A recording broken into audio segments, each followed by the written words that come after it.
हम बस तुम्हें खुश देखना चाहते हैं।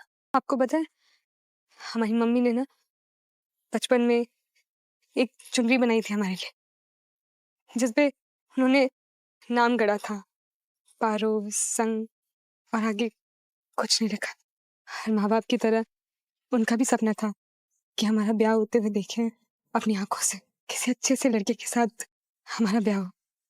और हमारा ब्याह आपको लेप लगा देते हैं वरना सेप्टिक हो जाएगा। पारो तुम नीचे क्यों बैठ रहे हो? यहाँ बैठो। हम ठीक हैं।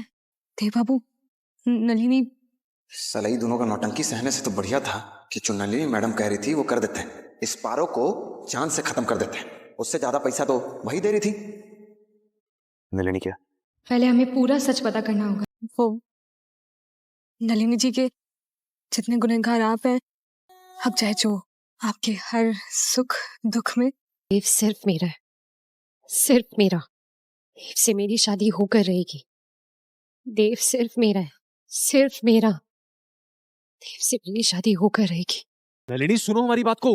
नलिनी ये क्या कर रही हो तुम? नलिनी क्या कर रही हो तुम?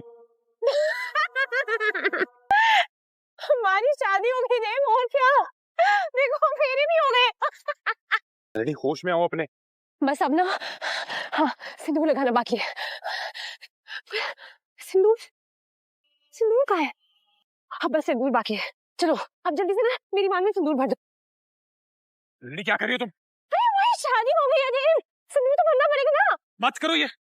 नहीं, सिंदूर भरना पड़ेगा। नलिनी क्या? नहीं, पारो हमारी पत्नी है, हम तुम्हारी मांग में सिंदूर नहीं भर सकते हैं, उससे शादी हुई हमारी। नहीं, अरे नलिनी ये फिर से सदमे के कारण बेहोश हो गई है। एक बार इन्हें होश में आने दीजिए, फिर बाकी के टेस्ट करवाते हैं। आप जो बता रहे हैं उस हिसाब से ये साइकोसिस का केस लग रहा है, जो किसी खास मेमोरी या इंसिडेंट से ट्रिगर होता है। कुछ भी कह पाना मुश्किल है। फिलहाल आप इन्हें रेस्ट करने दीजिए। ओके, मैं आपको बातें छोड़ देता हूँ। ये साइकोसिस क्या होता है? साइकोसिस में इंसान सच और कल्पना के बीच में फर्क नहीं कर पाता। अच्छा, इसका मतलब है नलिनी का दिमागी संतुलन हिल गया। अरे नहीं, मतलब डॉक्टर भी तो यही बोल के गई है ना। और वैसे भी जैसी ये बेहोश हो जाती है, सदमा वदमा आता है इसको, मुझे लगता है नलिनी तो। नहीं, डॉक्टर ने ऐसा कोई दावा नहीं किया, बस गैस किया। एंड आई थिंक नलिनी शायद परेशान है और इसलिए ऐसा बिहेव कर रही है। हम कुछ दिन वेट करते हैं, शायद ठीक हो जाए। अब जी, हमें लगता है कि इसे इसके पापा के पास भेज देना चाहिए। सोचिए अगर सिन्हा साहब को पता चला कि उनकी बेटी बार बार बेहोश हो रही है और हमने उन्हें नहीं बताया, तो वो कितना नाराज हो जाएंगे। नहीं चाची, नलिनी की ये हालत हमारी वजह से हुई है, और जब तक नलिनी पूरे तरीके से ठीक, और जब तक वो पूरे तरीके से स्वस्थ नहीं हो जाएगी। सही मायने में देव, नलिनी ही तुम्हारी जिम्मेदारी है।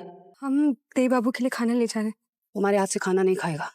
पर उन्होंने सुबह से कुछ नहीं खाया। वो हम देख लेंगे, हम माँ हैं उसकी। और इस घर में देव की फिक्र हमसे ज्यादा